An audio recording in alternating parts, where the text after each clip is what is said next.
In today's video, we are going to discuss the past, present and future of the wonderfully whimsical Moonstone. A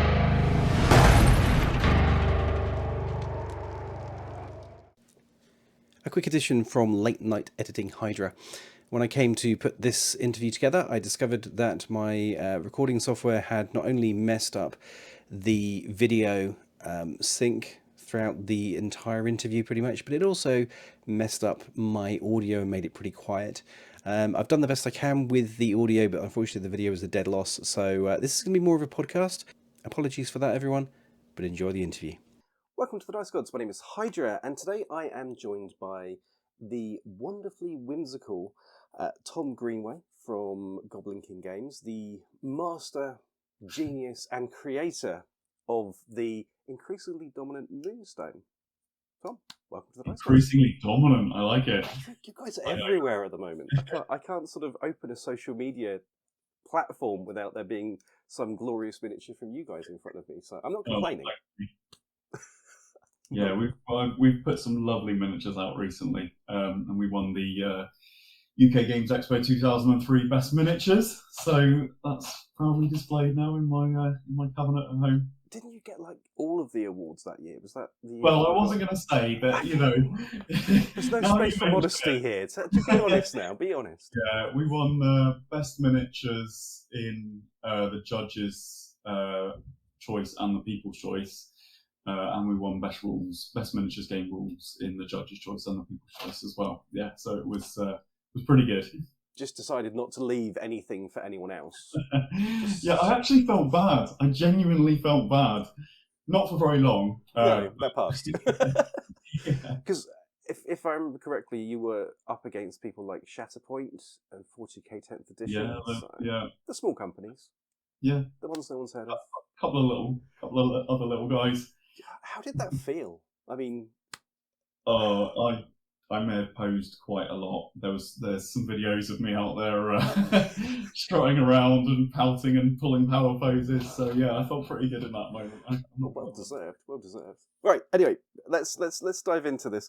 So first off, although I've given you obviously a fantastic introduction, could you explain to everyone who you are and what you do, and all that good stuff? Yeah. I'm Tom Greenway. So I'm the founder of Goblin King Games, and it's hard to give myself a job title because I do so many different things, but I suppose creative director is the kind of one that I usually stick with. So I'm mainly responsible for the art direction of the game, the rules, and just creating the best game I can is mainly my job, but I obviously get involved with all of the different areas as well. Outstanding. So pretty much the magic that is Moonstone came from betwixt your ears, is what you're saying. That's well, I've said yes now, but it kind of did. Several years ago now, it was one of those kind of late night when you can't go to sleep because you're so excited about an idea that you've had, and it was one of those that, unlike other ideas that have kept me up at night excited, I kept going with and took it all the way through to a published game, and now my career, and hopefully my career for life now. So yeah, is it? Yeah, it's not a bad place to be. Cool. Not bad at all. So were you already a wargamer at this point, or? Yeah, I've always been a wargamer, on and off, as people tend to. I probably got into the hobby originally when I was about 6, so quite young. My brother was already into war games and playing Epic and the one with the Titans and Blood Bowl and things like that on his table. He's 8 years older than me, so he was already a teenager playing with his teenage friends, and I was the annoying 6-year-old that was sort of peering up over the tabletop trying to move models around that weren't supposed to be moved and being shooed away. So I had always kind of had this vision of, oh, this is cool. Yeah. And was looking for crossbows and catapults, the game where you knock castles down, because I was 6. Yeah. And it wasn't available at Toys R Us, and I wandered into a Games Workshop and they had proper castles with rows of Empire halberdiers at the top, and hello. I was like, oh, what is this? And I was just sucked in from that moment. Just loved the kind of fantasy element and I was always quite artistic. I was always into painting and drawing all throughout my life. So I did go to art college and then ended up as a graphic designer. So I was doing my own drawings of fantasy characters just for fun. I had worked on a few different games through my teens and 20s, just for the fun of creating games without any intention of publishing them, but just creating games to play with friends. I had been recently working on, before starting on Moonstone, a sort of a cyberpunk gang warfare necromundery style game with a friend. It was his game, but I kind of got involved as a developer, I suppose. I was kind of refining the rules and writing the rule books and tightening up the wording and things like that. But it was his kind of creative baby. But that probably is what stoked the fires in me, being involved in a game development process and thinking, if this was my game, it would be a fantasy game. If this was my game, it would, be character driven. And I ended up creating a game that bore no resemblance at all to his sci-fi, which is good, game. Yeah. Could have been awkward. But in part, it was because I kind of got stoked up by the excitement of the game development process and thought, well, if it was mine, I'd do this, and if it was mine, I'd do that. And my perfect game would be whimsical and inspired by movies like The Labyrinth and Dark Crystal, and those were kind of big inspirations for me when I was a kid. And kind of the artworks of Paul Bonner and Brian Froud, I don't know, I always loved those. And I found that the fantasy games that were in the market were all quite Tolkien inspired. Obviously, kind of the Warhammer IP drew heavily from Tolkien, and lots of other games were inspired by what Games Workshop were doing. And I felt like there was a bit of a lack of fairy tale and whimsy and that kind of tongue-in-cheek, silly kind of fantasy that had been my interest when I was younger. And probably still was. So I knew I wanted a game that was whimsical and in some ways could be quite cute and quite silly, and not kind of all skulls and spikes and blood and death and war, but that grimdark for you then.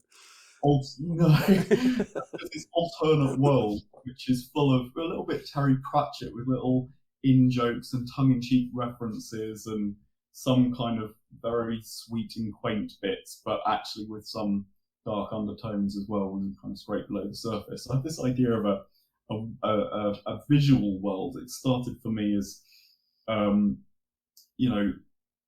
if I had a world sort of like the world in the Labyrinth or Dark Crystal, visually, how would that actually expand out into deeper lore, and how would a game taking place in that kind of universe exist?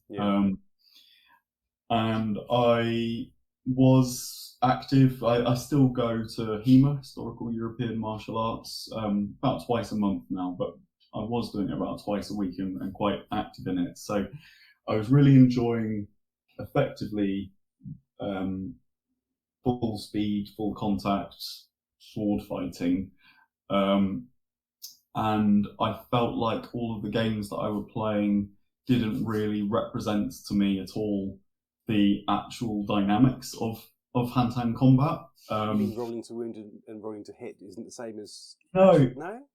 No, it just felt completely abstracted down to dice rolls in all the games that I was playing, or card flips, or there wasn't the whole decision-taking process of range and risk. If I expose myself with a big attack versus if I choose to play cautiously. So I had sort of simultaneously had these kind of creative ideas around a visual world that I was passionate about, and mechanical ideas were bubbling away about using kind of simultaneous reveal of cards, so that you could make your decisions and then have that big moment of reveal where you kind of work out if you've guessed right what your opponent's going to do. It was all kind of bubbling around in the back, and then, as I say, this one night I just had like this tingling excitement and was just frantically writing notes in my phone. Wrote the draft rules the very next day, and then sort of that coming weekend got the first game on the table. And it wasn't massively different from the published game. It was a tad more complicated. I ended up streamlining it down. Yeah. But that initial rush of creativity is a pretty magical feeling, and it's just one of the things in the world. I write fiction as well, so I know that moment where you go, hang on. It's amazing, isn't it? It's one of the best feelings that anyone could ever. Well, I think probably the best feeling anyone can ever have is publishing a game and seeing people playing it and enjoying it. That is an absolutely wonderful feeling, and seeing people painting their miniatures and being so impressed by kind of different directions that people have maybe taken them in. Yeah. There's certain parts to this job that I do which are just ecstatic. But that initial moment of creative spark is definitely up there as one of the best feelings in the world, I think. I can imagine. So how long ago are we talking that lightning bolt through the universe hit you? When was this? I think that was 8 years ago now, which often surprises people because Moonstone is often thought of, perhaps losing it now, but it's often thought of as a new game. In part because I didn't come from a background working in the games industry, and I didn't have any big budget to do a big launch. So I did it very slowly in a kind of a very safe way, kind of investing what small amounts of money I had into producing. Originally, it was just one model, the Fire Spitter, and then added on a Baron von Fancy Hat alt sculpt, and I launched a small Kickstarter just for one model. And kind of learned the process of manufacturing and fulfillment, and was doing it all myself. And then when that kind of was successful, I thought, okay, if I maybe can stretch up to doing the full game, it was just 12 models. 12? No, it might have been 20 models. Anyway, I launched the bare minimum that could make it a full playable game. But still sort of doing it in my spare time, just doing it evenings and weekends, and not making any money, but any money we made from sales was immediately reinvested in the next art and sculpts, and so probably was in that kind of weekend evening hobby for me for the first 5 years, just slowly incrementally growing until it got to the point where I thought, actually, I can jump the mothership and go for it now. Support yourself with it, kind of thing. Yeah, about 3 years ago, I thought, right, I can actually support myself with it, and then it's really taken off from that point. Once I was able to be full time and start hiring people to help out, it's really exploded at that point. So it kind of has this feel of only being 3 years old, because it's only really been fully firing on all cylinders for maybe 3 years, but I've been working on it for about 8 years. But that's the thing, is that I think there's a lot of companies out there, not just in the wargaming industry, that somebody has a great idea, goes totally up to their ears in it, and just flames out really quickly because the money evaporates, they can't support themselves, and then the wheels come off. Yeah. And I think taking that approach is much more sustainable and much more successful, as we see sitting before us right now. So, yeah, I've been really conscious of doing it in a sustainable way, and not rushing things out the door to get the next sale in, but waiting until everything is ready, and I'm really happy and content with it, from the scaling of the miniature to the casting quality to the rules. I know that they've properly been play tested. People quite often say, when's this coming or when's that coming? And it's one of my least favourite questions, because luckily you don't have investors breathing down my neck saying, you've got to hit your quarterly targets, this has got to be released by this date, this has got to be released by that date. One of the advantages of having built it slowly and sustainably like this is that we can release things when we know that they're when they're really good. They've been thoroughly tested. And I think that's important. I think there's a lot of companies out there these days that do their testing live with the community, and then it's like, well, that's broken. Okay, we'll rewrite that. Well, how did it ever get here? Why have I spent money on a thing that was broken before you gave it to me? And obviously, before being in this position of being a games developer, game designer, I was a gamer, so I've experienced a lot of those niggles where you put something on the table and you instantly realise you're not going to have a fun game because one of you has got a massive advantage. And I just thought, well, I don't want to ever publish things at that stage. I want to be really confident that anything new that we release has got a new and fresh play style. It's not overly complicated. It's not overpowered or underpowered. So we go through a playtest phase, which is, I don't know, about an average of 6 months for every box set before it gets released. And most of our stat cards are on version between like 14 and 21 normally. They've been iterated about that many times, and I'm surprised other companies don't do it, because I think it's really nice when you can buy a product and know that it's been through that process and it's going to be fun to play and not kind of unsettle the kind of meta experience, but give you a new option on how to play, but it's not necessarily better or worse than any of the other options that have existed before. Yeah, but I think a lot of companies are out there, they either have investors or they have profits they want to make, bluntly. And there comes a management decision of, right, this has to go out the door now because we need to make some money from it.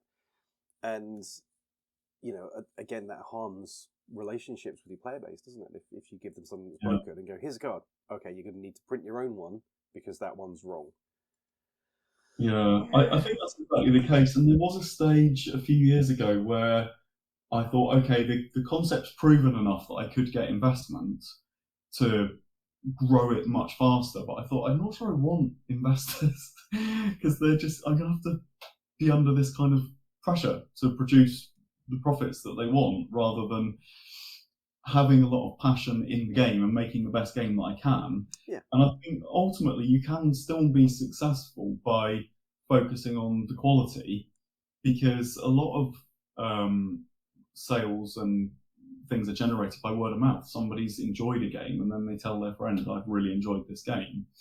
And I think that's a way of working through this, which I'm a lot more comfortable with. I'd much rather there be 2,000 people out there that are playing this game regularly and having a really brilliant time over a long period of time, because we've built in the longevity and the replayability, rather than a massive kind of dumping a product onto the market which is not maybe as thoroughly developed as it could have been, and then a crash because just burn out, make people unhappy.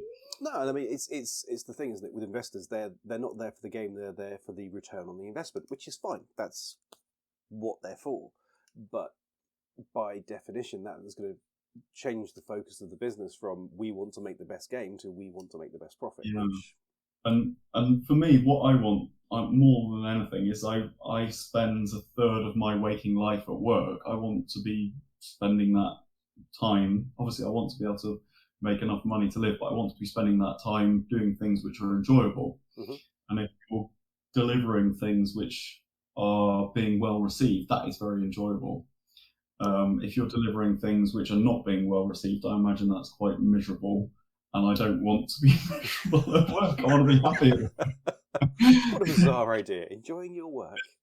It'll never catch on. It'll never catch on. Oh, blimey. Well, we've talked a lot about how you got here, but we haven't talked about kind of where here is. So for those poor individuals who don't know, haven't had the pleasure yet, could you, in 30 seconds or thereabouts, some companies need a minute, so you have up to that technically, but in about 30 seconds, could you tell us what Moonstone is, how it works, all that kind of thing?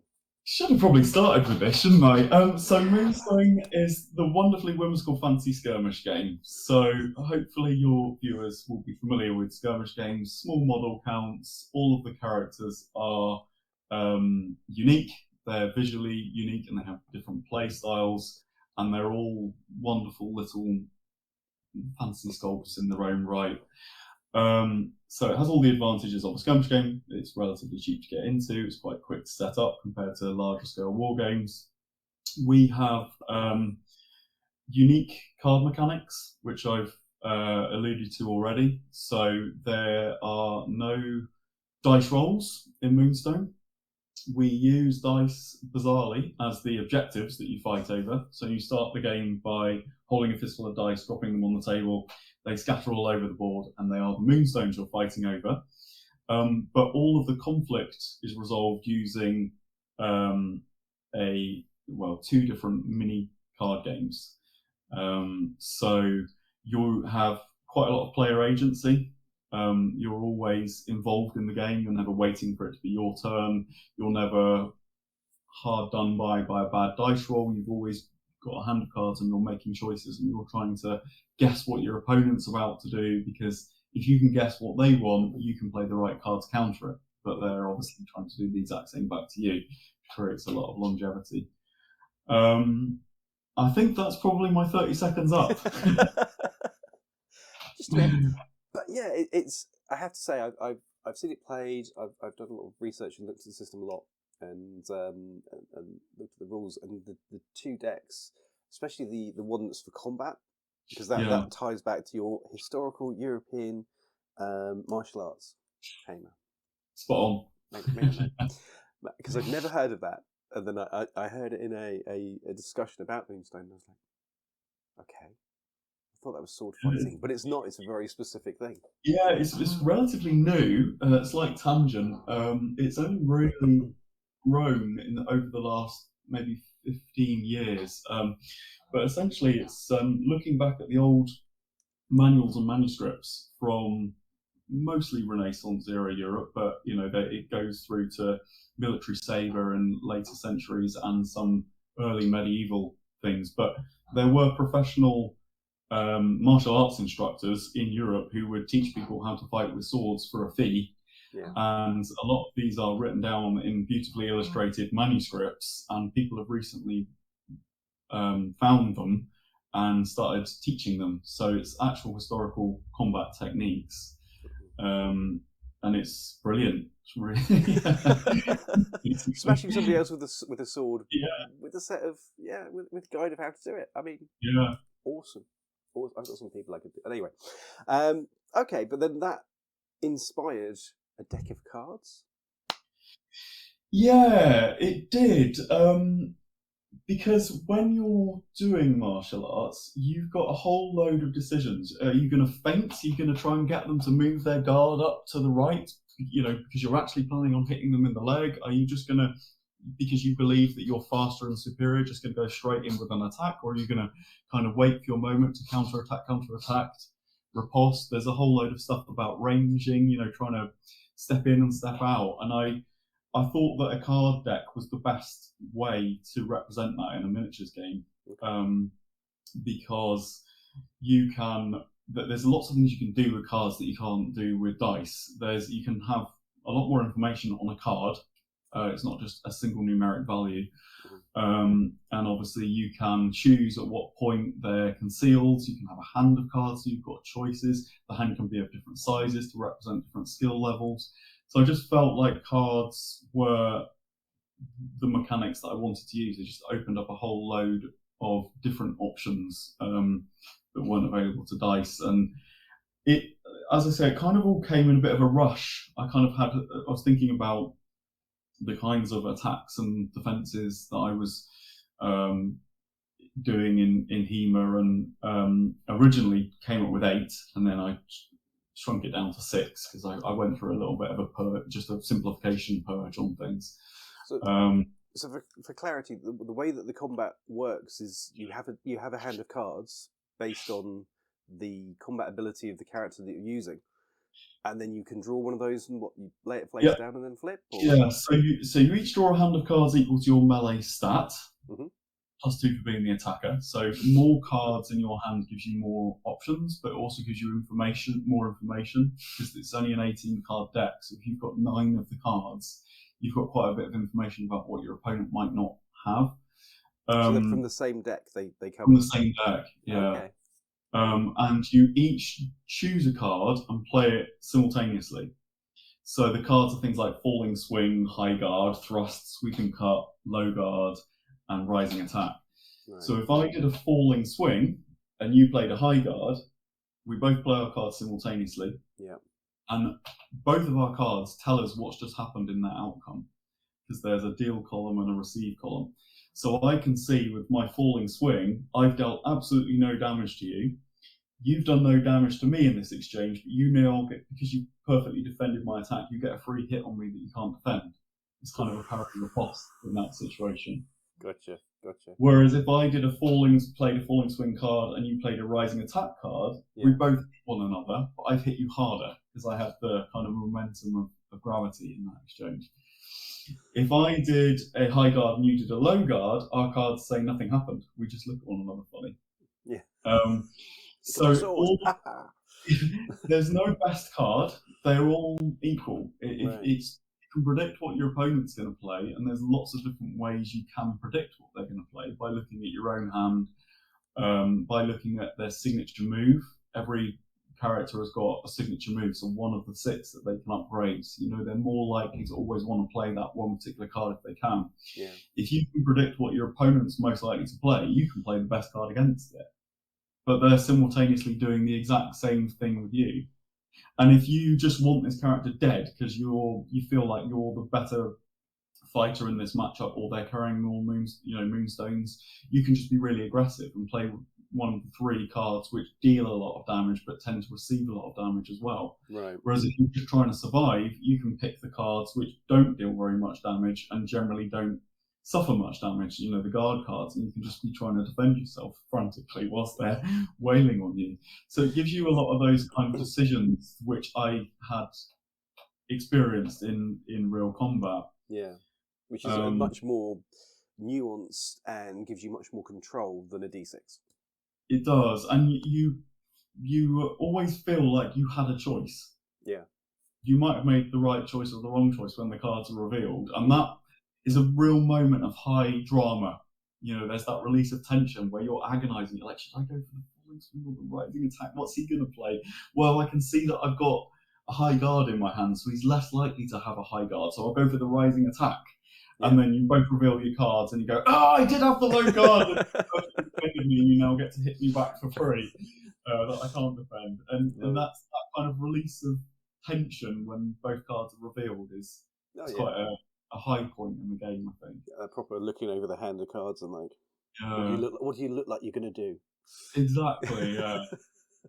Phenomenal. Yeah. That's a really interesting and unique system, as you say. It's something that is much more representative of what goes on in real life. Yeah. From what you say, I'll take your word for that. No one's recently gone at me with a sword, so I'll take your word for that.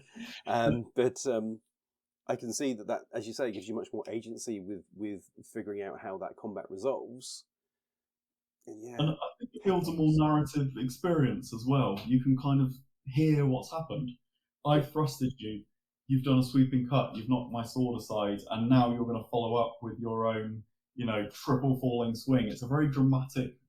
So I've got to mention, if you've got duplicates, you can play them all. So a triple Falling Swing would be a killing blow for sure. If you can perfectly defend and then follow up with a critical hit, which is what we call it when you play duplicates. Yeah. It's a cinematic moment. Yeah. It could have gone completely the other way if you'd chosen different cards. Anything could have happened in that moment. So I think a fantastic way to lose friends. So not only have I blocked your attack, but slap. Amazing. God. Okay. That sounds like a very interesting way to play it, I have to say. But there's a second deck as well that you have that's not to do with combat. That's right. So we've also got the Arcane deck. So they're very similar in some senses. When you are in close combat, you're resolving it. You break away for this mini game cards. When you're resolving what we call arcane, which is magic, but it also includes shooting crossbows and muskets and things like that. In the world of Torba, which is the place where Moonstone's set, magic, as we would call it, it isn't considered anything particularly special. Everyone has got these innate magical abilities, different ones that different people have, but the ability to heal people with what we would call magic is no more strange to them than a fancy contraption like a crossbow. It's all just the kind of abilities that people have.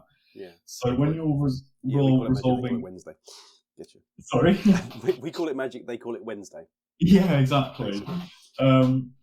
So when you're resolving any of these kind of abilities, generally ranged effects, not always, but not close combat, use the arcane deck, and that is also a mini game of cards that you play with your opponent. But rather than this kind of rock paper scissors lizards box style of game that Melee is, arcane is a bluffing game. So the spell user or crossbow firer, or as it may be, has a hand of cards. Yeah. They're all different colours and numbers, and their ability will say what happens if they play a card of a particular colour or number. They play it face down, Right. and they declare what it is. So it's a bluffing game, effectively.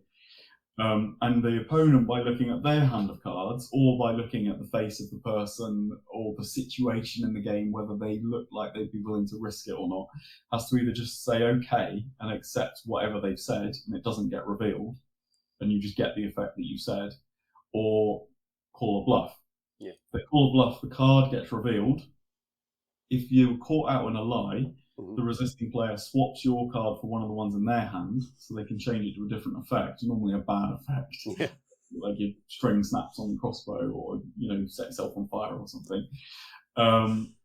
If you were found to be telling the truth and they called a bluff, you as the arcane spellcasting player can play additional cards from your hand using the same face down call a bluff again or not mechanic. Yeah. So sometimes somebody can be adamant that you're lying, and you end up getting to play 3 cards for triple damage or something because you were called out incorrectly. And sometimes you've got absolute rubbish in your hand, but you manage to sneak through a lie and you get the effect you wanted anyway. See, I need to play this against my wife now because she has precisely 0 poker face. It's just instant win. Phenomenal. Some people are brilliant and get the kind of arcane mechanic immediately, and other people it can take a bit more time. You can always just go on probability. You can look at your own hand and go, well, they've declared a pink 2. I don't have any pink 2s in my hand, so the chances are they probably do have one. Yeah.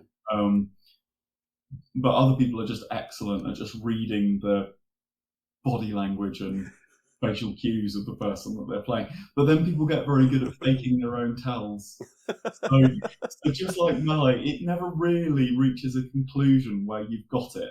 It depends on your opponent, and you're constantly adapting to your opponent. Yeah, just a constant arms race of bluff, double bluff, rebluff, and exactly calling each other. Phenomenal. And not just down to the D6, D20 mechanic of, will it be okay? No.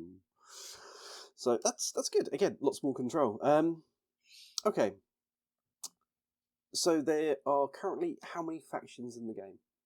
There's 4 factions. So we've got our Commonwealth, which is mostly humans, gnomes and giants, and our Dominion, which is mostly goblins, fairies, and trolls, although there are some Dominion humans as well. And those were the first 2 factions that we launched with, and they're effectively rival political factions for deep lore history reasons. The government of Torba has ended up with this 2-party system where there is no dominant party, and they bicker and debate and never agree anything on the capital city of Macburg, and it's all kind of tongue-in-cheek about bureaucracy and how useless it is. So those were the first 2 factions that we launched with. Yeah. Then we added on the Lesher Vault, which is the major or the leading religion on Torba, which worships Leshavit, who's the nature god, effectively, the god of life and death and rebirth. So our Leshavult are primarily made up of falls, kind of forest dwelling. Gorgeous minions as well, I have to say. Yeah, they're nice. Then there's cultists that are more kind of the crazed ones. There's some spirits that are part of the Leshavult as well. And our most recently launched faction is the Shades of Moonreach. So there are undead, or our fundead faction, because we put a whimsical spin on undead, like we'd like a whimsical spin on everything. So the idea there is there was once, although Torba is a relatively peaceful place, it was once ruled by a tyrannical king who kind of crushed all before him, and was one of the first to harness the power of the Moonstones for his own nefarious ends, including extending his own life indefinitely and extending the life indefinitely of his nobles and retainers, and later on his army. So he was kind of undefeatable, it seems, and he just kind of crushed everybody before him.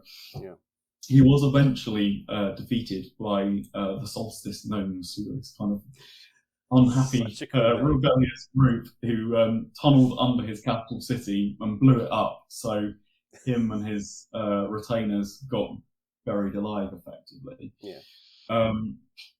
This is our newest faction, basically. The Elric, who are the wizards in the Tower of Grommel, who are the ones that have been paying all of the inhabitants of Torba to bring the Moonstones, performed a dark ritual, believing they were going to bring back the first Elric, who would make them a very powerful faction on Torba, but accidentally re-summons Chernit, the Forgotten King, because it turns out he was the first Elric. They didn't know it, but he actually enslaved the wizards hundreds of years ago, twisted and distorted their bodies and minds, because they were kind of powering his magic. Anyway, they accidentally bring him back, and he's been re-summoning his army of undead that were buried alive in Moonreach, who are risen. But also, because he's been to the Deadlands, which is our kind of heaven and hell, he's opening the gates to the Deadlands and allowing all kinds of spirits to flood into Torba as well. So there's a big panic on Torba at the moment, because it's all been quite peaceful for a long time, and all of a sudden all hell's broken loose, quite literally. The dead are flooding out and invading the land. Yeah, because that faction's literally just like launched in the last, or the phase 2 launched in the last week. So. Yeah, the phase 2 launched on Friday, and we're recording on Tuesday. So that faction is now fully available. And there are 8 box sets that comprise that faction. Most of our box sets are 3 model triads, so we release boxes called troop boxes, which are designed to have kind of an artistic synergy, but also a mechanical synergy. So they'll tend to have, a support character like a healer, and maybe a ranged character and a melee character, and they will have some sort of ability synergy. They'll work nicely on the table.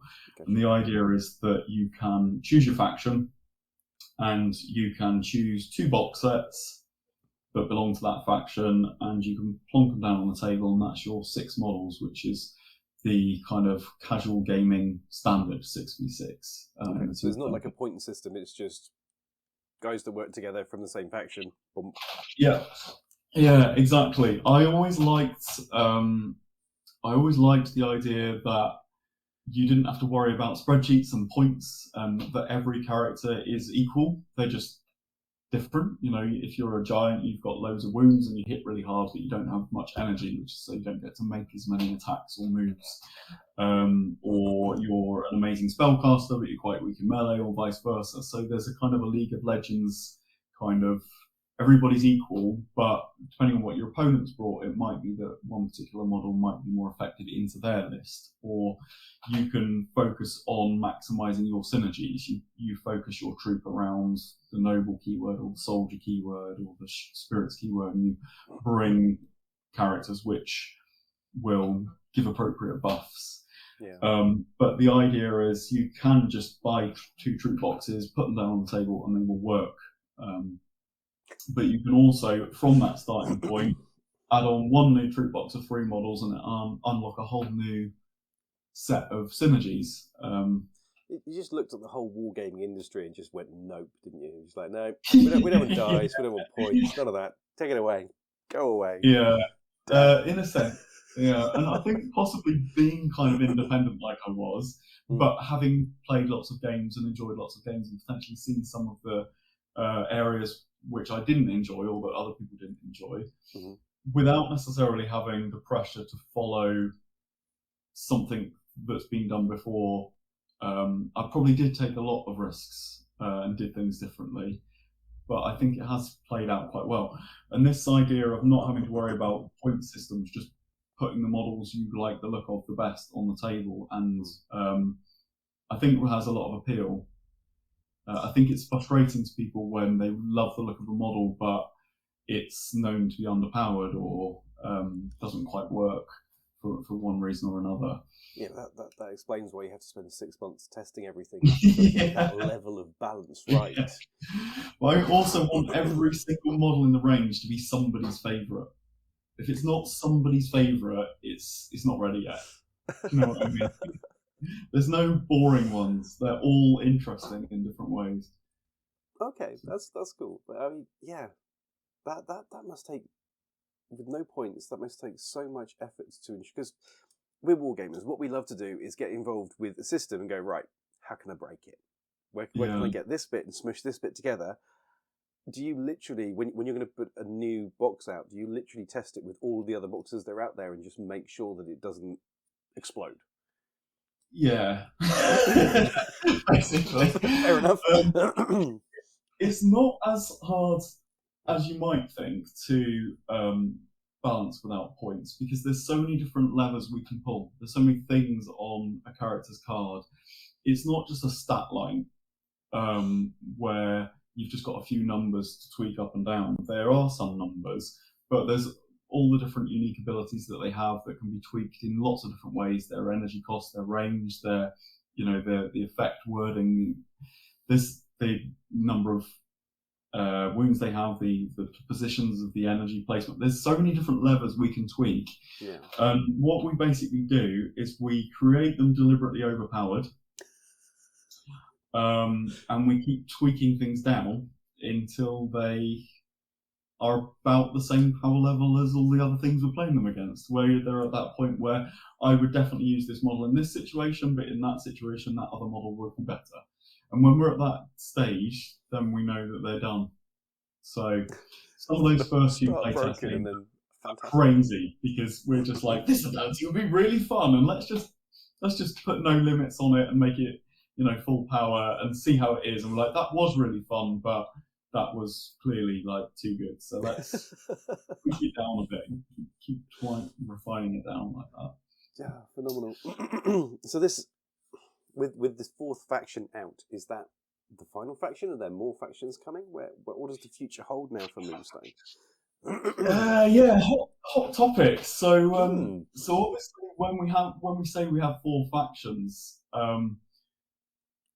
that's not like there's only 4 ways to play, because within each of those 4 factions, there's really kind of half a dozen or more sub factions or different ways that you can kind of theme and build within that faction, and you could just go completely off piste and make your own weird combos up as well. But I've always been kind of aware that one of the many hazards in game design is bloat, and you can't keep on adding more and more and more and more forever. No. So 2 factions didn't feel like enough, but 4 factions potentially is enough with the amount of variation that's possible within each faction. It's possible that there will be more, but I'm not saying with certainty. I don't feel like we need to keep going forever with it. Is all I'm going to say. That 4 factions is a really good amount for the health of the game. Okay, enough variety, but not bloat, as you say. Yeah, we've released 2 books now. We've got our rule book and our first expansion, The Arising. Yeah.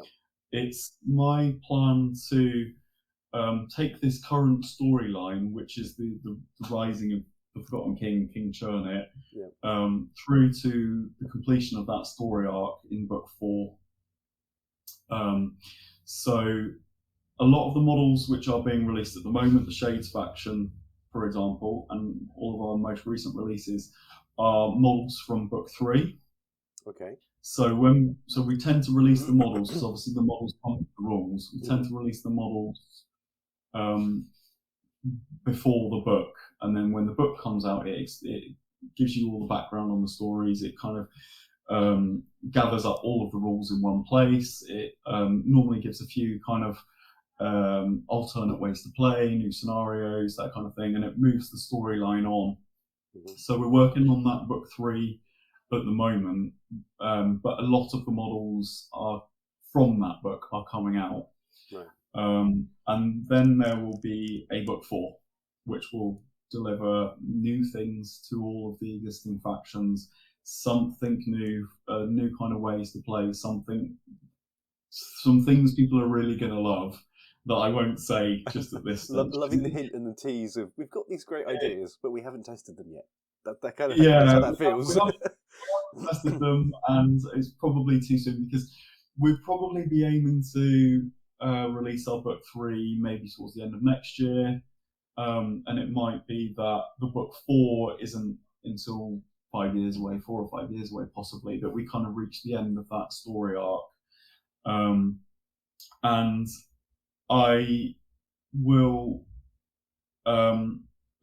what I think can upset people is when you get to the end of an edition and then people abruptly change up to a second edition. So we're definitely not going to do that. Okay. But we probably won't just keep expanding the current version of the game ad infinitum forever, because that can kind of create bloat. So there will probably come to a point where the storyline reaches its climax, where we will continue supporting and selling the game and making sure that the balance is up to date, but move more of our development time focus onto something else, different games, potentially. I'm gonna pounce on that one. Is that different games in the Moonstone world, or do you have other directions you want to go, or both? Both. Yeah, we've got ideas for spin-off games set in the Moonstone universe, as well as other universe ideas. So, I think basically we want to not just add more and more and more and make it more and more and more complicated forever.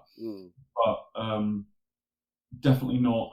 What I see people do, they add more and more and more and more and more. Then it gets a bit bloated. It becomes a bit too daunting to new players because there's so much.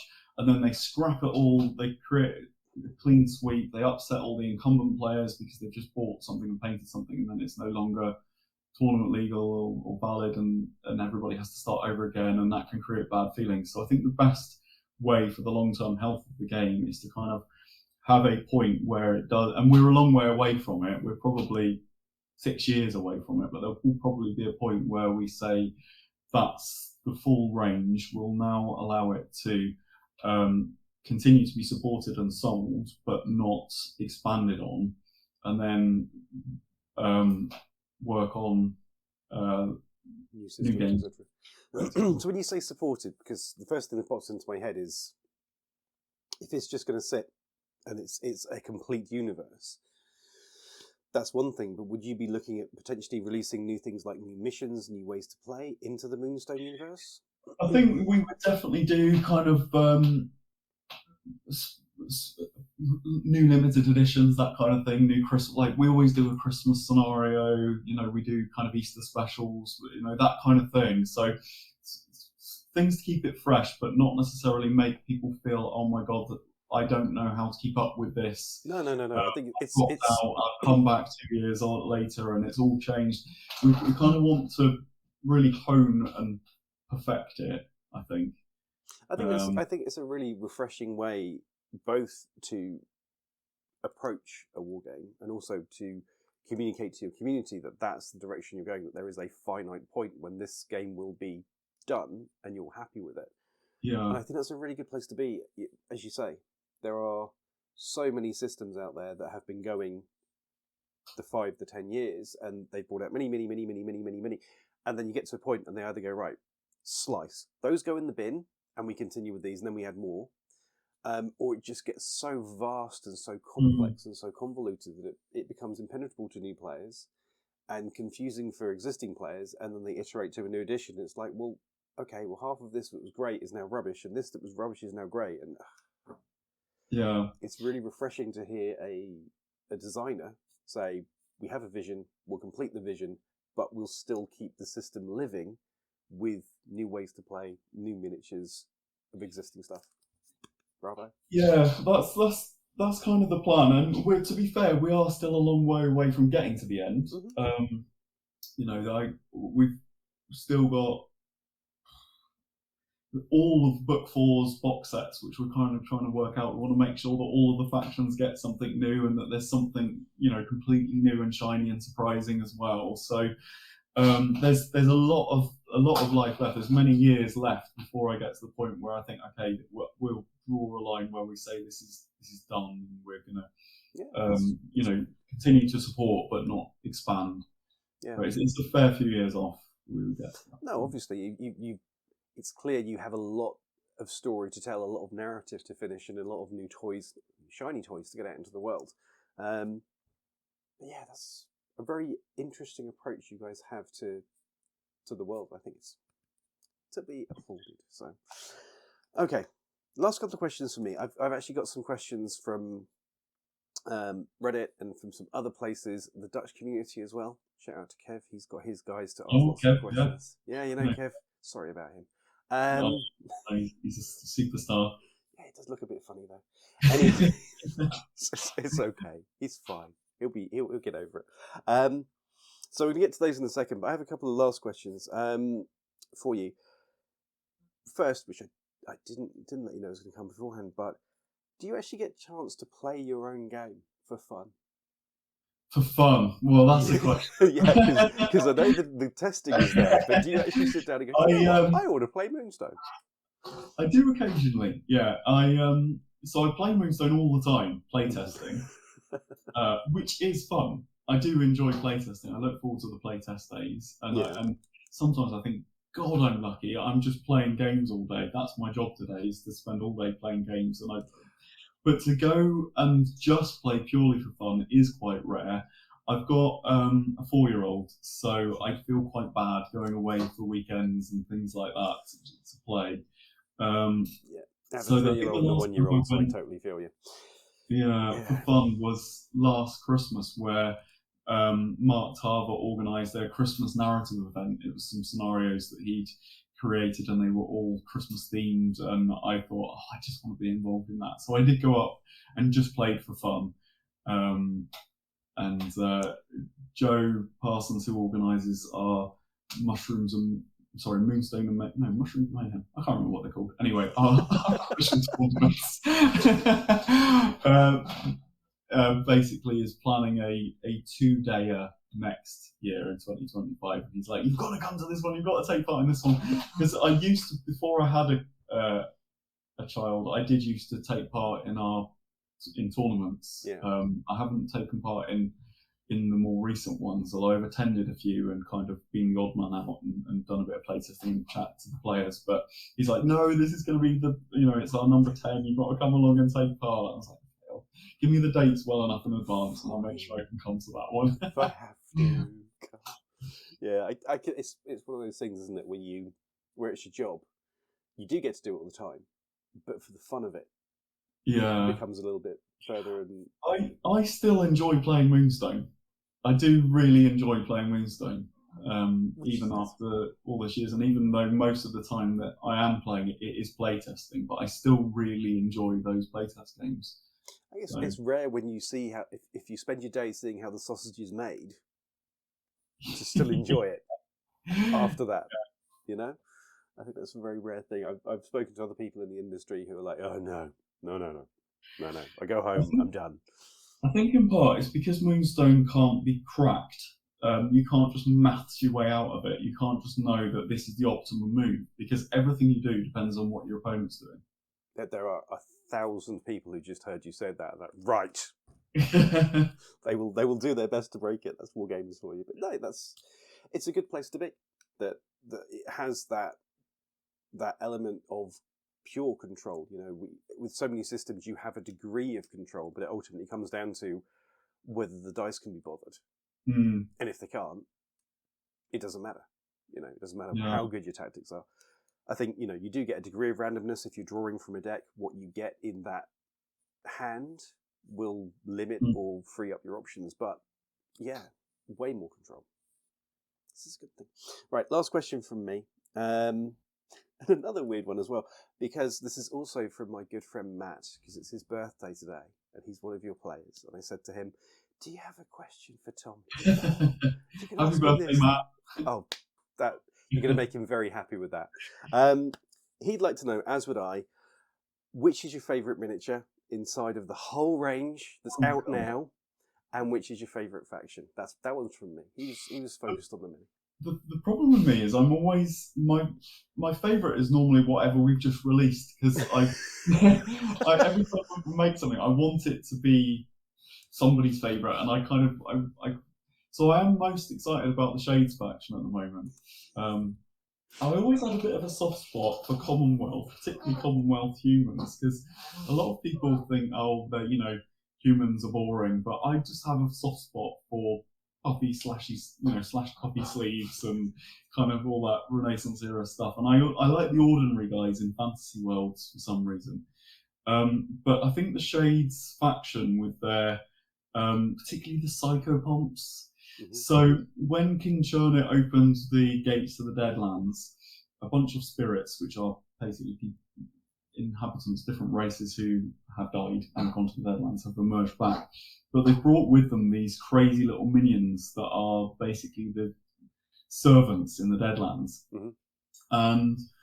And probably my favourite one is, so one of our characters is called the Nanny, or just Nanny. Oh yes. So she's King Chernit's actual nanny, and he kept her alive with his undying magic because he just couldn't bear to be without his nanny. Mm-hmm. And she's brought from the Deadlands 3 psychopomps. So the psychopomps basically do whatever the dead need, and what she needed was some babies to look after.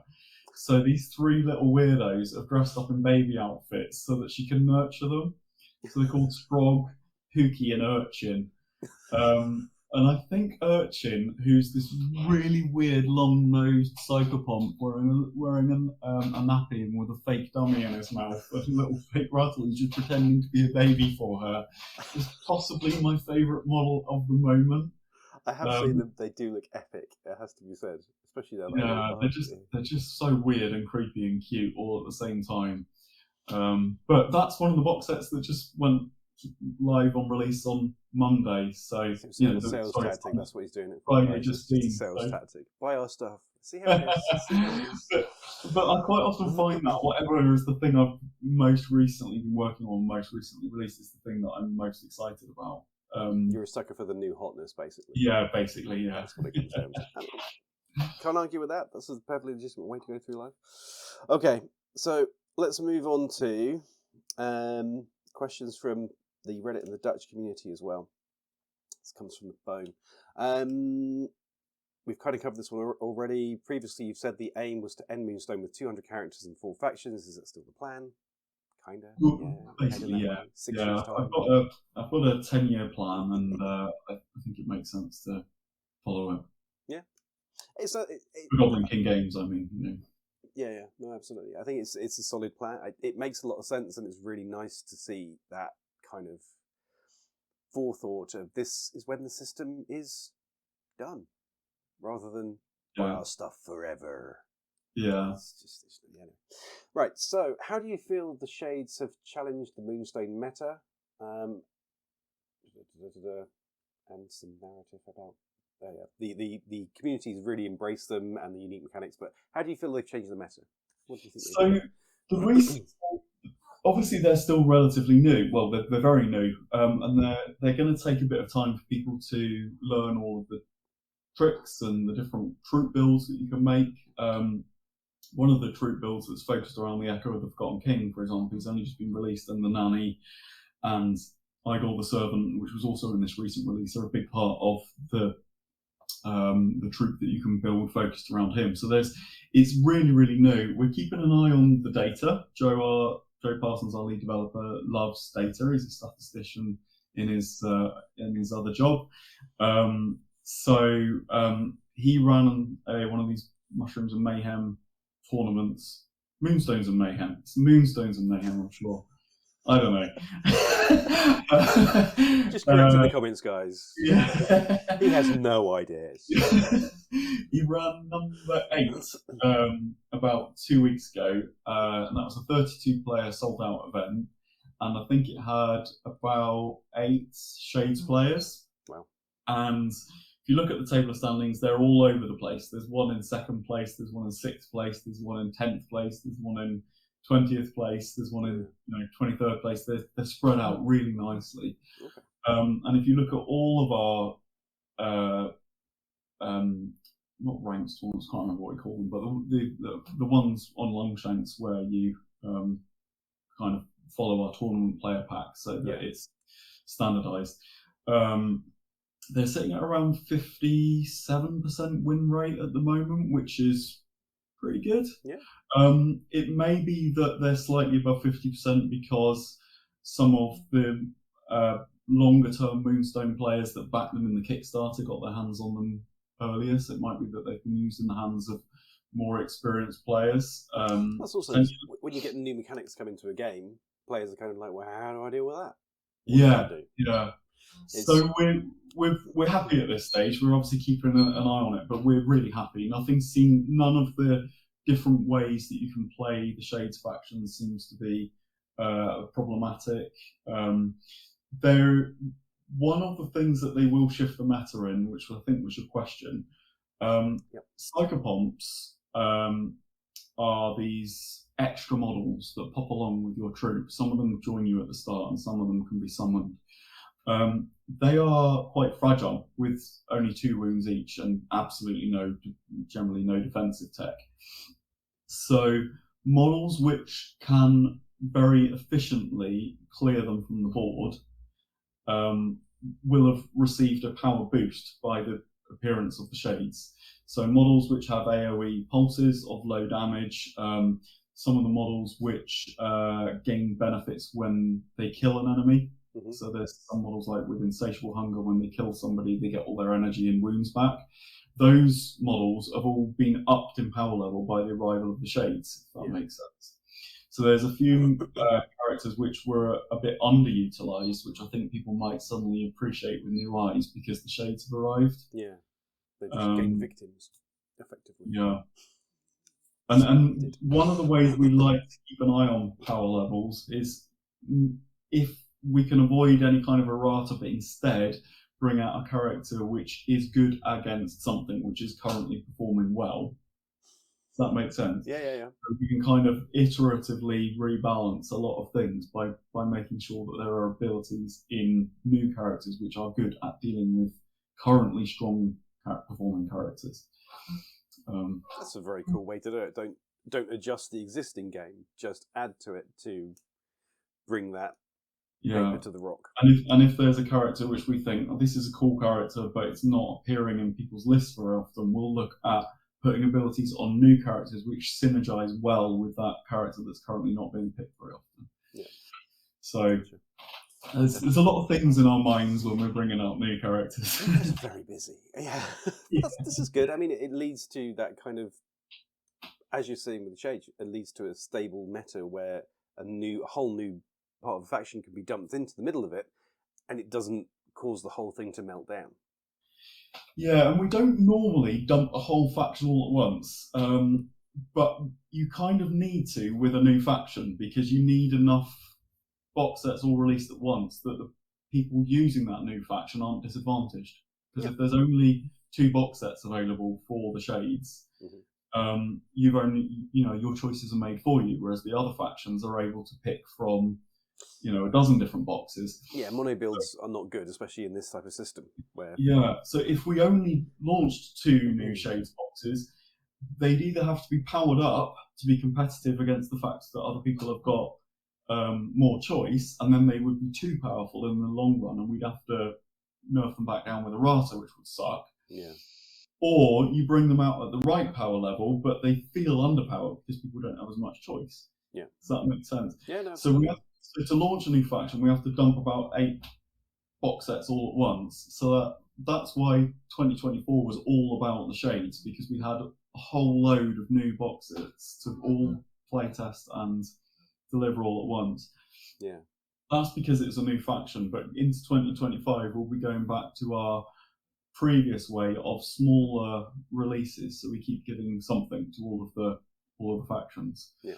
We normally do 2 or 3 releases a year, and we try and kind of, who hasn't had anything recently? Let's give that faction. Which is, again, a good way to do it, and also a sustainable way to do it for the player base, because you don't want to be. I mean, there's some companies that are dropping stuff every month, and that can work, but it can also get incredibly overwhelming if every month it's like, what did I need to buy? I've only just got this. What?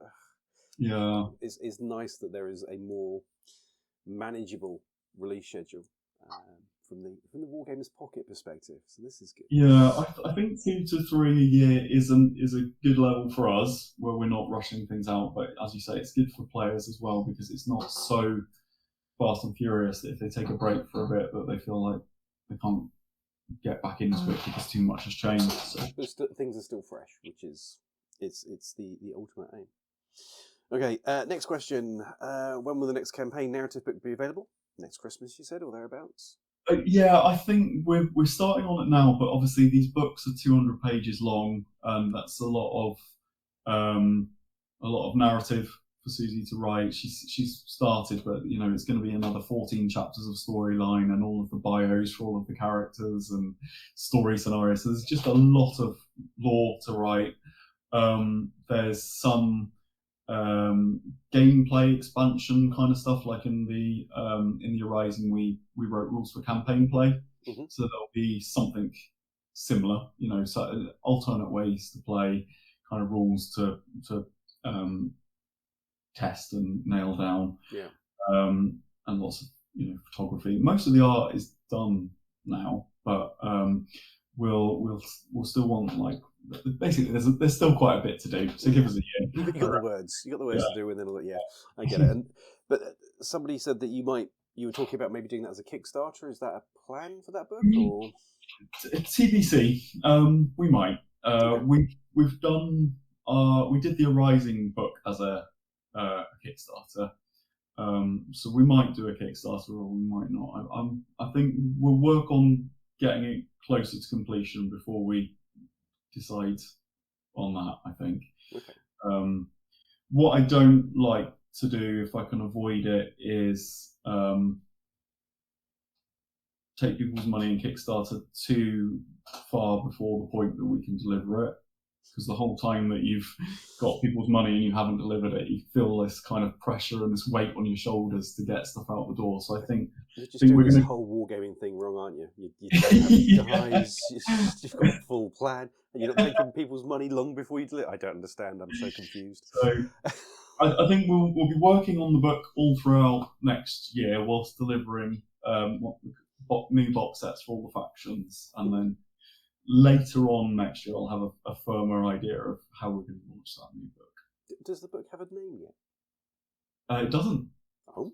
No, it doesn't. Oh, okay. Yeah. That far away from it. Yeah. It doesn't even have a name. Have a name yet. Okay. Good stuff. Okay. Next question. Working without a point system seems to be very challenging. Can you describe for us the method for making sure characters are relatively balanced? Basically, you test the hell out of it and iterate it. Basically, yeah. Start early and bring it down.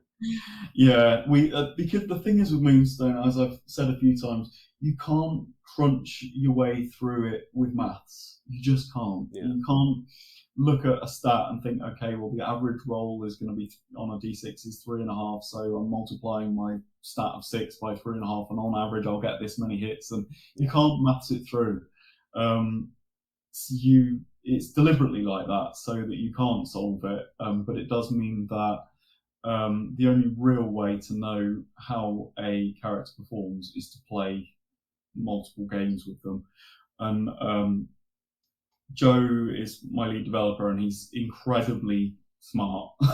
He is a statistician, and he's just got a brain that sees the matrix code, as it were, for these kind of things. So he's absolutely the right person to be in charge of the balance. He is. I normally play, I don't know, maybe 4-5 games a month with him, something like that. And he beats me every single time. Which is nice. As long as he beats me, I'm not worried about that. We'll swap sides, and as long as he beats me in both games, I know that's fine. Everything's fine. If I ever beat him, I know that whatever I'm using is overpowered and needs tweaking down.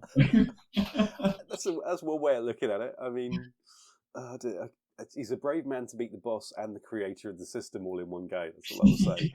He's got some big trousers on that man. Okay. How did you get the idea for the Forgotten King? Where did that come from? So, the Forgotten King actually came from our first lore writer, Richie Pascal. So when we launched the Leshervolt faction, he wrote a little in-world narrative source book called The Treasures and Tyrants of Torba, which is written by an in-world character who isn't released yet, called Professor Percival Boffinsworth, who's this like anthropologist who's just exploring around Torba and making these little sketch pads and doodling phenomenal things. Names. Phenomenal. And that little book that was just kind of a whimsical tryst of Richie's into just imagining different parts of this world has actually spawned a whole load of things. And the back page of that was about the Forgotten King. And it sort of grew and developed from there. We kind of thought, well, our rule book is really a collection of short stories that sets the tone of the world. Whereas when you go to our first book, The Arising, that's when an actual storyline starts. The Arising is basically book one of a fantasy trilogy. Mm-hmm. And it's when I was working with Susie, who's our lead narrative lead now. We were kind of thinking, well, what is the story? You know, we know people are collecting Moonstones. We know they're being paid for by the Elric, but what's actually going on? Who's going to be the hero? Who's going to be the villain? What are the Moonstones being used for? And we crystallised on the Forgotten King as being the big baddie of the piece. And Eric the Squire, who's the little squire in our starter set, is kind of going to be our main sort of protagonist of the piece. And it's also we know the plan now, but moving from the rule book to The Arising is when we had to kind of work all of that stuff out. And this idea of the Forgotten King had come from Richie's mind as kind of this cool baddie, and then we've fleshed him out now into an actual playable character. He's the big bad. So the miniature which has just been released is the echo of the Forgotten King. So it's not the actual Forgotten King. It's like his spirit that just emerges onto the battlefield, causes chaos, and then vanishes again. So yeah, he's a mega powerful baddie, and he's going to be difficult to defeat. I hope so. Disappointing you went down really quickly. Yeah. Okay. Given your background in real life melee sparring, that led to Moonstone's current 6-card system. Did the arcane mechanics come from any personal background, or did it come from somewhere else? I don't know where it came from. I had this idea of using cards for melee, and within a very short space of time, literally the same evening, I thought, well, it would be neat if we had something similar but different for arcane. And I was playing poker with my friends at the time, and I thought it would be cool to have a bluffing mini game. Yeah. And just literally in my notes wrote down some ideas, tested it in the first playtest game, and it hasn't changed. It just came out fully formed, to be honest. Yeah, it works. out of I don't know where, other than that I wanted a mini game with a small deck of cards with bluffing. So that's what you made. Yeah. The system works. Good stuff. Okay, cool. Next one. We know about a few Easter eggs in the first 3 sets stemming from various inspirations. For example, Vicious Sid and Sid Vicious and Sex Pistols. Do these come to you specifically, or do playtesters come up with them? Or where do they come from? It's a whole mixture. I love a tongue-in-cheek or a kind of a Terry Pratchett style parody of our world. I've got the whole set of Pratchett is just up there. So 10 points. I don't know. I'm just a sucker for that kind of thing. So some of them come from me. Some of them come from our internal team, and some of them come from witty suggestions, on our Discord, which I would think that's a good idea. And then maybe 3 or 4 years later, it's canon, it's a character. There's not really. Obviously, originally they all came from me, but now it's a whole mixture. Anytime I hear a good idea, I'm like, we'll do that. We'll have that one. That's a great one. Phenomenal. Is that hard? If it's totally your baby, and then giving out to other people, how does that feel? Where I am a bit of a control freak is on the artistic side. The art direction, the getting the art right and the sculpts right. That's the bit that I really do cling on to, but more on the kind of world development, world building, that has been more collaborative. It's been a big mixing pot, really, of cool ideas. And then Susie, who's our narrative lead now, has had the difficult task of tying it all together into a coherent world that makes sense and has reasons for things. Because a lot of people, including me, have just chucked things in and gone, it would be cool if we had this. And Susie's had to do a lot of, thinking about why is it like that, and how did this happen, and what's the history, and what's the timeline, and what's the chain of events, and why is that realistic, and sort of glued it all together really, really well. But yeah, a lot of it originally was just my madness, and then other people's madness has all been kind of added into the mixing pot over time. So it's less you giving away control of the narrative and more you made a mess and gave it to Susie to tidy up. Pretty much, That's kind of how that happened. Okay, well, good luck, Susie. Good luck with that. Okay, good stuff. But she's done a brilliant job, to be honest. She has made it all make sense, and it's almost as if everything was perfectly planned from the start. Well, kudos to you for not saying, no, it's totally how I had it from the beginning. That came to me too. It's just, bless you. Okay. Next up, will there be an injured fencer sculpt like the Drunken Fritz one? Maybe. The thing is, we have so many ideas for alternate sculpts and limited editions, and they're really, really popular. As we've actually, I'll mention it now before I forget, we've got a sale on right now. I don't know when this will air, but it ends on the 29th of November. So that ends on Friday? Friday, yeah. Well, I was going to air this on Friday, but I'm going to bring that forward now, so that's useful. So there's a sale right now. Get stuff. So of some of our prior limited editions where we've over-ordered for Kickstarters or promotions, and then we make them available again in a flash sale called the Goblin King's Coffers. So they're not normally available, they're just right now you can dive on them and get the good stuff. That's it. Yeah. Okay. So we may do Injured Fencer one day, definitely not ruling it out. I've got a huge list of cool ideas for alternate sculpts and special promos and things to do in future. So it might be nice to sort of complete the set, as it were, and come back to that one at some stage. Yeah. I just don't have a definitive time in mind for it at the moment. Yes or no just yet, but probably, possibly, maybe. Yeah, pretty much. Can the community sort of bully you into it? Probably. Go to it, guys. If you want it, harass the man. Harass him. Though we don't obviously condone harassment on this show. Okay. Is there an estimate on the next Kickstarter for the book? We already talked about that one. Maybe, maybe not. Next year for the next book. maybe a Kickstarter might not be.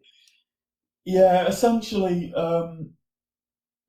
it'll come out when I'm proud of it, if that makes sense, rather than trying to hit a particular date. When I'm at the point where I'm really proud of this book, I want people to see it, is the point where it will come out. I will try and do it as quickly as we possibly can, but I do want it to be of even higher quality than what we've produced in the past. So I think it will. Any development process that is completed when it's done is only a good thing, you know. Rushing stuff out the door, ultimately something's going to suffer quality wise, and that's not good for anyone. So fair play. And our last question, which actually pricked my ears up as well. There was talk of undead pirates. Is that a thing? Is that a thing that's coming? That is a thing. That is a thing that's coming. Yeah. That will be one of our upcoming releases definitely in the first half of next year. Okay. So they've all got their art, and a couple of the sculpts are complete, and a couple of the sculpts are commissioned but not yet started. So that's working through its process, and we've been playtesting at them. They've probably already been playtested for about six months at this stage, but they're not quite nailed down yet. But yeah, they are coming, and they are awesome, and I think they will be my favourite ever box set that we've released. And what are they called? Can we have a name for them, or just like they're called Souls of the Deep. Souls of the Deep. Yeah. Awesome. Yeah. Okay, cool. That's all the questions that we had from the Reddit community, from the Dutch Moonstone community as well. So that's them done. That's amazing. Thank you so much. No worries. That was really, really insightful and interesting, I have to say. And you guys are obviously forging your own path, rewriting the wargaming industry as you go. It does seem like that, doesn't it? It really does. It's kind of like, we don't do it that way. We're just making it up. It's fine. And if it's too broken, we give it to Susie. So it's not an issue. That is pretty much how I do things. Yeah. I think Susie needs a pay rise. That's all I'm going to say. So, as we round up the conversation, as Tom said, you can get some of the sort of really limited edition and the stuff you can't get anywhere else right now. This week is available from Goblin King, but you've got some other stuff coming up as well, right? Yeah, we've just put up on our site some new player starter festive bundles. Okay. So if you have been curious about Moonstone and like what you've heard in this conversation, they are starter sets. We've got two different flavors of starter set. So whatever faction you're interested in, there's a starter set that covers it. And then there's a couple of different bundles with some discounts and some, there's like a book bundle with starter sets and books. There's a kind of a models bundle with starter set and extra models. And our Shades starter bundle has got two special limited edition Christmas psycho presents bursting out of Christmas presents. So some of the characters in the Shades starter set can summon psychopomps, and if you buy the Christmas bundle, you can summon festive limited edition alternate sculpt psychopomps bursting out of presents. Okay. And that's on our web store right now. Outstanding. I will stick a link in the comment section to that. So if you haven't got into Moonstone, now is the perfect time to get some limited edition goodness and all that good stuff. So that'll be in the comments below. But Tom, thank you so much for your time. Really appreciate it. It was really interesting and insightful to learn so much about Moonstone, because you've obviously got such a bright future ahead of you. The new book next year and all the stuff to come. So exciting times. It is. It's very exciting. But thank you very much for that, and thank you to our supporters like Patreons and members, to the mighty Joe Rogers, who is our greatest supporter as ever. Still can't get rid of him. But if you've enjoyed this, please do share, like, subscribe, give us a comment. If there's any questions that I didn't ask Tom that you think I should have done, please stick that in the comments below. Apart from that, thanks for watching. Tom, goodbye. Thank you for your time. Thank you. And we'll see you all again soon. Bye. Bye.